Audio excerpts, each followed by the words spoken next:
नमस्कार. सुहास माने मराठी या यूट्यूब चॅनलमध्ये आपलं मनपूर्वक स्वागत.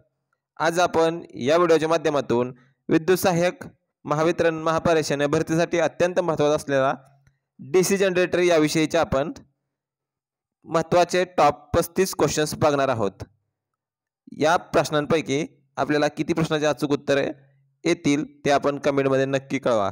तत्पूर्वी आपण आमच्या चॅनलवरती नवीन असाल तर चॅनलला सबस्क्राईब करा, व्हिडिओ आवडल्यास लाईक करा आणि शेअर करायला विसरू नका.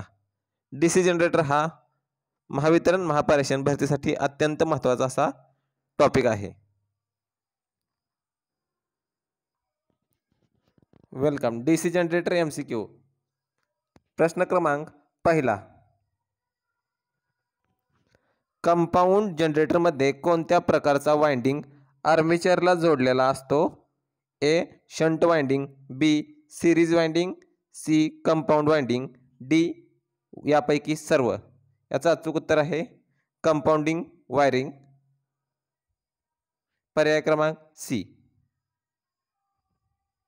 प्रश्न क्रमांक 2. डीसी जनरेटरमध्ये वीज कशावर आधारित आहे? ए. चुंबकीय क्षेत्र, बी. वाइंडिंगचे स्वरूप, सी. Voltage, D. प्रवाहाची दिशा. याचं अचूक उत्तर आहे ए. चुंबकीय क्षेत्र. प्रश्न क्रमांक 3. डीसी जनरेटरच्या आर्मेचरला वाइंडिंग कॉईल का म्हणतात? ए. ते चुंबकीय क्षेत्र निर्माण करतात, बी. ते वीज प्रवाहित करतात, सी. ते जनरेटर चालवतात, डी. ते वीज वितरण करतात. याचं अचूक उत्तर आहे ते चुंबकीय क्षेत्र निर्माण करतात. पर्याय क्रमांक ए. प्रश्न क्रमांक 4. डीसी जनरेटरमध्ये ब्रशेस कोणत्या सामग्रीच्या बनवल्या जातात? ए. तांबे, B. Aluminium, C. Carbon, D. लोह. याचं अचूक उत्तर आहे सी. कार्बन. डीसी जनरेटरमध्ये ब्रशेस हे कार्बनचे बनवले जातात. प्रश्न क्रमांक 5. डीसी जनरेटरमध्ये फील्ड फ्लक्सचा वाढ होणे कशामुळे होते? ए. आर्मेचर विरोध, बी. फील्ड प्रतिरोध, सी. Voltage, D. चुंबकीय प्रवाह. याचं अचूक उत्तर आहे डी. चुंबकीय प्रवाह. प्रश्न क्रमांक 6. डीसी जनरेटरची कार्यक्षमता कशावर अवलंबून असते? ए. व्होल्टेज, बी. धारा, सी. Load, D. या सर्वांवर. अचूक उत्तर आहे डी. या सर्वांवर. डीसी जनरेटरची कार्यक्षमता व्होल्टेज, धारा, लोड इत्यादी गोष्टींवर अवलंबून असते. प्रश्न क्रमांक 7. डीसी जनरेटरमध्ये हानी होणाऱ्या शक्तीचे प्रकार कोणते आहेत? ए. तांत्रिक हानी, बी. यांत्रिक हानी, सी. चुंबकीय हानी, डी. वरीलपैकी सर्व. याचं उत्तर आहे डी. वरीलपैकी सर्व. डीसी जनरेटरमध्ये तांत्रिक हानी, यांत्रिक हानी आणि चुंबकीय हानी इत्यादी होतात. प्रश्न क्रमांक 8. शंट जनरेटरमध्ये फील्ड वाइंडिंग कोठे जोडले जाते? ए. आर्मेचरच्या समांतर, बी. आर्मेचरच्या अनुक्रमे, सी. कम्युटेटरच्या समांतर, डी. ब्रशेसच्या अनुक्रमे. अचूक उत्तर आहे ए. आर्मेचरच्या समांतर. प्रश्न क्रमांक 9. सामान्य डीसी जनरेटरमध्ये कोणता भाग विद्युतधारा जमा करतो? A. Armature, B. Brushes, C. Collector ring, D. Commutator. अचूक उत्तर आहे डी. कम्युटेटर. प्रश्न क्रमांक 10. डीसी जनरेटरचे कार्य कशावर आधारित असते? ए. ओहमचा नियम, बी. फॅराडेचा विद्युत चुंबकीय प्रेरणेचा नियम, सी. किर्चॉफचा व्होल्टेज नियम, डी. फिजिक्सचा दुसरा नियम. याचं अचूक उत्तर आहे बी. फॅराडेचा विद्युत चुंबकीय प्रेरणाचा नियम. प्रश्न क्रमांक 11. डीसी जनरेटरमध्ये विद्युत ऊर्जेचा कोणता प्रकार तयार होतो? ए. प्रत्यक्ष धारा DC, बी. प्रत्यावर्ती धारा AC, C. Single phase, D. Transformer. अचूक उत्तर आहे ए. प्रत्यक्ष धारा DC. डीसी जनरेटरमध्ये प्रत्यक्ष धारा DC सप्लाय तयार होतो. प्रश्न क्रमांक 12. डीसी जनरेटरमध्ये कोणता घटक फिरणारा असतो? A armature, B field winding, C stator, D bank. अचूक उत्तर आहे ए आर्मेचर. DC जनरेटरमध्ये आर्मेचर हा फिरणारा घटक असतो. प्रश्न क्रमांक 13. DC जनरेटर म्हणजे काय? ए स्थिर चुंबकीय क्षेत्र निर्माण करणारे यंत्र, बी विद्युत ऊर्जा उत्पादन करणारे यंत्र, सी रासायनिक ऊर्जा उत्पादन करणारे यंत्र, डी गॅस उत्पादन करणारे यंत्र. याचं अचूक उत्तर आहे बी विद्युत ऊर्जा उत्पन्न करणारे यंत्र. प्रश्न क्रमांक 14. DC जनरेटरचा मुख्य कार्य कशाचा आहे? ए उष्णता निर्माण करणे, बी विद्युत ऊर्जा निर्माण करणे, सी चुंबकीय क्षेत्र निर्माण करणे, डी गॅस निर्माण करणे. याचं अचूक उत्तर आहे बी विद्युत ऊर्जा निर्माण करणे. प्रश्न क्रमांक 15. DC जनरेटरमध्ये कोणते घटक असतात? A rotor stator, B coil commutator, C brushes wire, D वरीलपैकी सर्व. याचं अचूक उत्तर आहे डी वरीलपैकी सर्व. DC जनरेटरमध्ये rotor stator, coil commutator, brushes wire इत्यादी गोष्टी असतात. प्रश्न क्रमांक 16. DC जनरेटरचे प्रकार किती असतात? ए 2, बी 3, सी 4, डी 5. याचं अचूक उत्तर आहे बी 3 हे प्रकार असतात. DC जनरेटरचे 3 प्रकार असतात. प्रश्न क्रमांक 17. DC जनरेटरचे कोणते प्रकार आहेत? A shunt series compound, B साधा complex automatic, C static velocity drop, D galvanic electromagnetic digital. याचं अचूक उत्तर आहे ए शंट सिरीज कंपाऊंड. प्रश्न क्रमांक 18. DC जनरेटरमध्ये कम्युटेटर कशासाठी वापरला जातो? ए करंटचं दिशांतर बदलण्यासाठी, बी विद्युत प्रवाह निर्माण करण्यासाठी, सी चुंबकीय क्षेत्र निर्माण करण्यासाठी, डी विजेच्या प्रवाहाची गती वाढवण्यासाठी. याचं अचूक उत्तर आहे ए करंटचं दिशांतर बदलण्यासाठी. प्रश्न क्रमांक 19. शंट जनरेटरचा मुख्य उपयोग कशासाठी आहे? ए व्होल्टेज उत्पादन, स्थिर व्होल्टेज उत्पादन, अधिक विद्युत प्रवाह उत्पादन, कमी व्होल्टेज उत्पादन. अचूक उत्तर आहे स्थिर व्होल्टेज उत्पादन, पर्याय क्रमांक बी.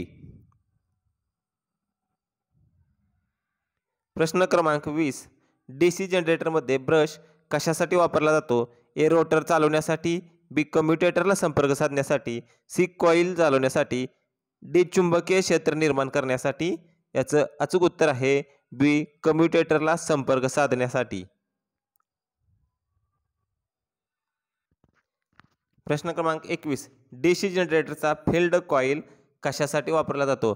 ए चुंबकीय क्षेत्र निर्माण करणे, बी विद्युत प्रवाह निर्माण करणे, सी विजेची गती मोजणे, डी करंटची दिशा बदलणे.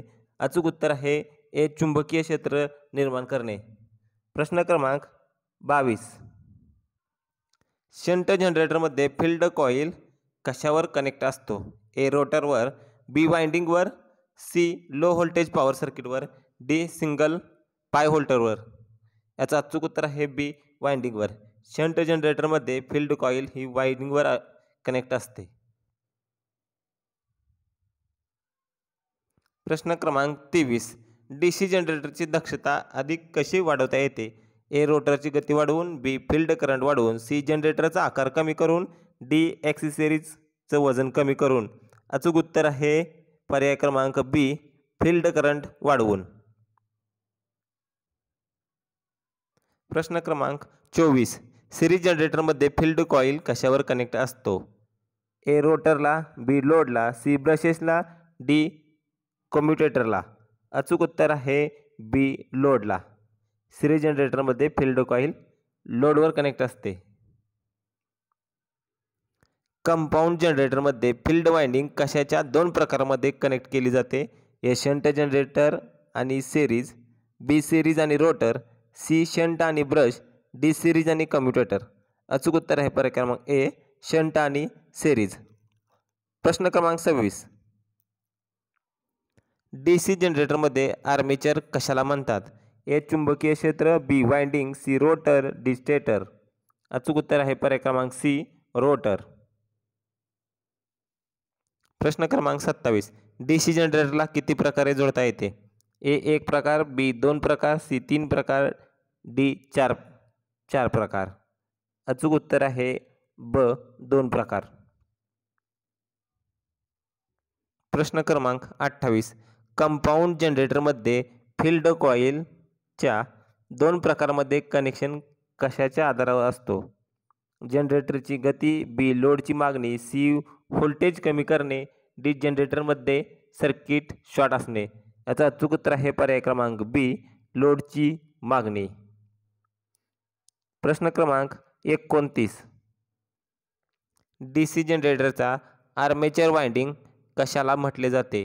ए वीज निर्माण करणारे घटक, बी चुंबकीय क्षेत्र निर्माण करणारे वाइंडिंग, सी लोडचा प्रवाह वाहून नेणारे वाइंडिंग, डी वीज वितरण करणारे वाइंडिंग. अचूक उत्तर आहे पर्याय क्रमांक सी लोडचा प्रवाह वाहून नेणारे वाइंडिंग. प्रश्न क्रमांक 30. ब्रश कशासाठी महत्त्वाचे असतात? ए ते व्होल्टेज कमी करतात, बी ते रोटरला गती देतात, सी ते कम्युटेटरला संपर्क साधतात, डी ते वीज वापर कमी करतात. याचं अचूक उत्तर आहे सी ते कम्युटेटरला संपर्क साधतात. प्रश्न क्रमांक 31. DC जनरेटरला फील्ड करंट कसा प्राप्त होतो? ए बाह्य बॅटरीचा वापर करून, बी लोडचा प्रवाह वापरून, सी कमी व्होल्टेज जनरेटर वापरून, डी जनरेटरच्या आर्मेचर वाइंडिंगला परत वापरून. याचं अचूक उत्तर आहे पर्याय क्रमांक ए बाह्य बॅटरीचा वापर करून.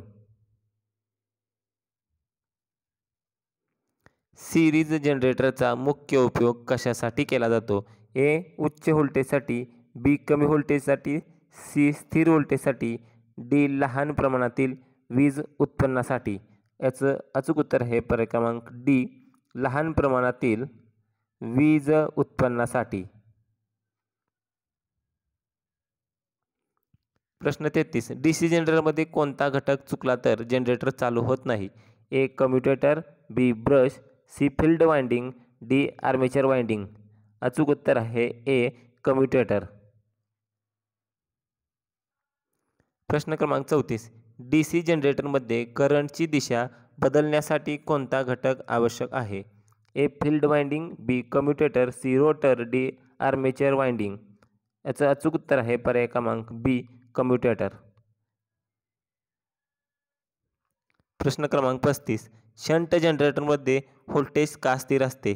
बी ए पर्याय क्रमांक ए फील्ड करंट कमी होतो, बी लोड वाढला तर फील्ड करंट स्थिर राहतो, सी रोटर गती कमी होईल, डी फील्ड वाइंडिंगवर ताण कमी होतो. अचूक उत्तर आहे पर्याय क्रमांक बी लोड वाढला तरी फील्ड करंट स्थिर राहतो.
व्हिडिओच्या शेवटी आपल्याला सर्व प्रश्न एकत्र बघता येतील.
धन्यवाद.